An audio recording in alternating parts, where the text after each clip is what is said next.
दोस्तों आज के सारे अखबार, चाहे वो अंग्रेजी के हों चाहे वो हिंदी के हों, तमाम न्यूज चैनल्स एक ही खबर से भरे हुए हैं। इमरजेंसी के 50 साल। आज ही के दिन इंदिरा गांधी ने पीएम रहते हुए देश में इमरजेंसी थोपी थी। हर लिहाज से वो नागरिक जो संविधान को सराखों पर रखता है, सर्वोपरि मानता है, उसके लिए ये दिन न केवल वो याद करने वाला है कि कैसे एक पीएम ने हमारे देश में लोकतंत्र का गला घोटा, बल्कि एक बार फिर से हमारे लोकतांत्रिक मूल्यों के प्रति हम कितने जवाबदेह हैं ये याद दिलाने वाला भी है। लेकिन प्रधानमंत्री मोदी ने ऐसा क्या बोला जिसके बाद लोगों ने उनसे कह दिया कि कम से कम प्रधानमंत्री आप तो ये मत ही बोलिए। दोस्तों इमरजेंसी को लेकर आरएसएस, बीजेपी लगातार बहुत एग्रेसिव रही है। और दोस्तों केवल बीजेपी नहीं, तमाम विपक्षी दलों को इमरजेंसी में जेल में रहना पड़ा। एक लंबा संघर्ष उन्होंने झेला और उसके बाद एक ऐसी सरकार बनी जो कि जनसंघ समर्थित थी। लेकिन इस बीच प्रधानमंत्री मोदी ने एक बात बोली है, वो तो मैं आपको दिखाऊंगी, लेकिन उससे पहले मैं चाहती हूँ कि आप इस तस्वीर को देखें। प्रधानमंत्री ने दोस्तों खुद पर छपी एक किताब का फ्रंट देखिए ऐसे शेयर किया है, the emergency diaries years that forgot a leader. दोस्तों मोदी के ऊपर एक किताब छपी है। दोस्तों एक आरएसएस प्रचारक के तौर पर मोदी ने इमरजेंसी के दौरान क्या किया, उनका क्या योगदान रहा देश के लोकतंत्र में, इसकी तो इसमें बात हुई है ही। साथ में आप देखिए अलग अलग तस्वीरें मोदी की यहाँ पर आपको दिखाई देंगी। एक तस्वीर में मोदी जो हैं उनके लंबे बाल दिखाई दे रहे हैं, फ्रेंच बियर्ड दिखाई दे रही है। एक में फ्रेंच बियर्ड है और चश्मा उन्होंने पहना हुआ है बड़ा सा। एक में सरदार जी वाली मूछें हैं और सर पर पगड़ी भी है। दोस्तों केवल मोदी नहीं, बहुत से लोगों ने अपना भेष बदला था और वो छुपकर अपने आप को कुछ इस तरह से ही बचा रहे थे इमरजेंसी के दौरान, क्योंकि जो समझ में आ रहा था, जो पहचाना जा रहा था, वो जेल में डाल दिया जा रहा था। वैसे इमरजेंसी से अब तक मोदी के पास ये तस्वीरें हैं, ये अपने आप में बड़ा दिलचस्प है।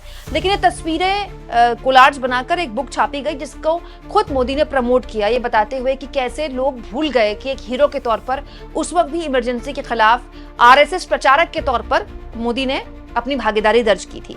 इसके बाद मोदी इस इमरजेंसी के 50 साल होने पर उन्होंने इसकी आलोचना करते हुए कहा, आज भारत के लोकतांत्रिक इतिहास के सबसे काले अध्यायों में से एक आपातकाल लागू होने के 50 साल पूरे हो गए। भारत के लोग इस दिन को संविधान हत्या दिवस के रूप में मनाते हैं।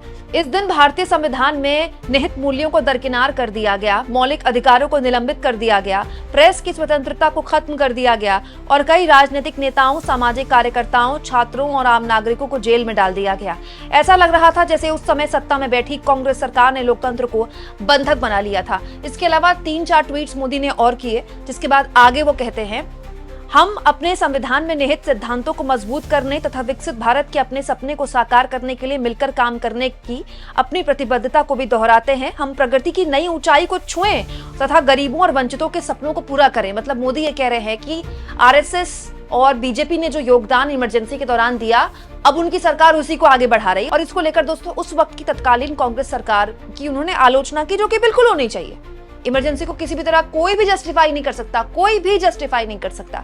लेकिन मुझे हैरानी इस बात पर हो रही है कि प्रधानमंत्री नरेंद्र मोदी प्रेस की स्वतंत्रता पर बात कर रहे हैं। एक पत्रकार के लिए आज के दौर में मोदी की जुबान से ये शब्द सुनने से ज्यादा पीड़ा देने वाली चीज कोई हो नहीं सकती दोस्तों, क्योंकि हम जानते हैं कि एक पत्रकार के तौर पर हमने 11 साल में क्या खोया है, हमसे कैसे कैसे मौके छीने गए, हमने क्या क्या झेला है, हम क्या क्या झेल रहे हैं, ये केवल हम जानते हैं। तब जब देश में इमरजेंसी भी नहीं है, इमरजेंसी देश में लगाना गलत था, हर लिहाज से गलत रहेगा। और दोस्तों हर साल ये दिन ऐसे ही याद किया जाएगा। लेकिन आज जो हो रहा है इसके बारे में कौन बात करेगा। दोस्तों जब पूरी की पूरी बीजेपी आज संविधान हत्या दिवस के तौर पर इस दिन को मना रही थी, तो कांग्रेस भी सामने आई, जयराम रमेश सामने आए। उन्होंने देखिए बाकायदा पूरा प्रेस नोट कांग्रेस की तरफ से शेयर किया है और कांग्रेस ने कहा है, 11 साल अघोषित आपातकाल पिछले 11 साल और 30 दिनों से भारतीय लोकतंत्र 5 दिशाओं से हो रहे संगठित और खतरनाक हमले की चपेट में है। संविधान पर हमला, संविधान बदलने के लिए जनादेश की मांग।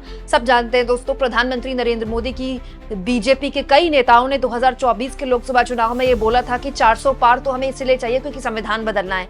बाद में नारा उल्टा पड़ गया, तो बार बार मोदी से लेकर अमित शाह तमाम लोगों को कहना पड़ा कि संविधान अगर स्वयं बाबा साहब भी आ जाए तो भी नहीं बदल सकते। दोस्तों इसके बाद कांग्रेस द्वारा कहा गया कि कैसे संसद को कमजोर किया गया, संसदीय मर्यादाओं को तार तार किया गया, संवैधानिक निकायों की स्वतंत्रता का हनन, इसके अलावा केंद्र राज्य संबंधों को नष्ट किया गया, न्यायपालिका को कमजोर किया गया और इसके साथ साथ टैक्स, टेररिज्म तथा व्यवसायों और संस्थानों को धमकी, मीडिया पर नियंत्रण, जांच एजेंसियों का बड़े पैमाने का दुरुपयोग, बेलगाम नफरती भाषण और नागरिक स्वतंत्रता पर नकेल। अजीब बात देखिए दोस्तों, प्रधानमंत्री नरेंद्र मोदी आज इमरजेंसी की बात करते हैं, लेकिन आप सोचिए पिछले 11 सालों में कोई एक राज्य नहीं बचा है, एक राज्य जहां पर विपक्षी नेता या तो सीबीआई या फिर ईडी की रेड नहीं झेल चुके हैं या फिर वो जेल नहीं जा चुके हैं। और अगर इन तीनों चीजों में से कोई भी एक चीज उनके साथ नहीं हुई है तो वो पक्का बीजेपी के सहयोगी होंगे। बीजेपी ने एक नई तरह की वॉशिंग मशीन जनरेट की पिछले 11 सालों में कि इधर से दागी नेता डालो तो उधर से वो बिल्कुल बीजेपी की वॉशिंग मशीन में धुलकर निकलते हैं। वो भ्रष्टाचारी जिन पर स्वयं मोदी जी कटाक्ष किया करते थे, उनको जेल में डालने की बात किया करते थे, उनके नेता चक्की पीसिंग करवाते थे, उनके साथ बकायदा सरकार बना ली गई। या तो कोई भी दल बीजेपी के साथ है और अगर नहीं है तो वो रहेगा ही नहीं। इस शर्त के साथ इस देश में राजनीति हुई और सबसे ज्यादा नुकसान दोस्तों इस देश का हुआ देश के चुनाव आयोग जैसी संस्था पर जब सवाल उठे। मीडिया के साथ तो जो हुआ उस पर हम रोज बात करते हैं, हर मिनट बात करते हैं, हमारे जैसे लोग तो जीता जागता प्रमाण है उसके लिए। लेकिन चुनाव आयोग नाम की ऐसी संस्था जिस पर इस देश की विश्वसनीयता सबसे ज्यादा थी दोस्तों, वो चुनाव आयोग पर लोग आज शक की निगाहों से देखते हैं। कोई ऐसा चुनाव नहीं जाता, कोई भी राज्य का चुनाव नहीं जाता जिसको लेकर चुनाव आयोग पर सवाल ना उठते हो, चुनाव से पहले भी चुनाव के बाद भी। दोस्तों ये सवाल केवल कांग्रेस पार्टी नहीं उठाए, बकायदा आरजेडी के सांसद मनोज झा ने भी यही बोला। यूएपीए देशद्रोह और आतंकवाद से जुड़े कानूनों का प्रयोग सरकार अपने आलोचकों को जेल में डालने के लिए किया जा रहा है, वो भी बिना मुकदमा चलाए, बिना सुनवाई के। सरकार और देश के बीच का एक बड़ा फर्क जो लोकतंत्र को ऊर्जा प्रदान करता है, उस फर्क को बिल्कुल खत्म कर दिया गया। बल्कि विडंबना यह है कि सरकार चलाने वाले व्यक्ति को देश का पर्याय मनवाने में कोई कोर कसर तक नहीं छोड़ी गई। तो सोचिए पिछले 11 सालों में कैसे कैसे लोगों को सवाल पूछने के नाम पर एंटी नेशनल घोषित कर दिया गया, इस देश के विपक्ष को राष्ट्र विरोधी घोषित कर दिया गया, अमेरिका का एजेंट घोषित कर दिया गया, एंटी हिंदू घोषित कर दिया गया। इस देश में नेता तो इससे पहले भी रहे, आगे भी रहेंगे, लेकिन क्या आपने कभी इस तरह की राजनीति देखी? दोस्तों मैं फिर कह रही हूँ, हर लिहाज से इमरजेंसी लगाना देश के साथ खिलवाड़ था, देश के लोकतंत्र के साथ खिलवाड़ था। लेकिन वो लोग जो इमरजेंसी को याद कर रहे हैं इस तौर पर कि वो संविधान हत्या दिवस था, तो फिर वो आज के हालात पर बात क्यों नहीं करते? प्रधानमंत्री मोदी आज मीडिया की स्वतंत्रता पर बात कर रहे हैं। पिछले 11 सालों में पीएम ने एक प्रेस कॉन्फ्रेंस नहीं की। आप सोचिए पहलगाम जैसा इतना भीषण आतंकी हमला इस देश में हो गया, लेकिन आज तक इस देश को पता नहीं कि उस आतंकी हमले को अंजाम देने वाले वो आतंकी कहां फरार हो गए, उनको जमीन खा गई या आसमान निकल गया।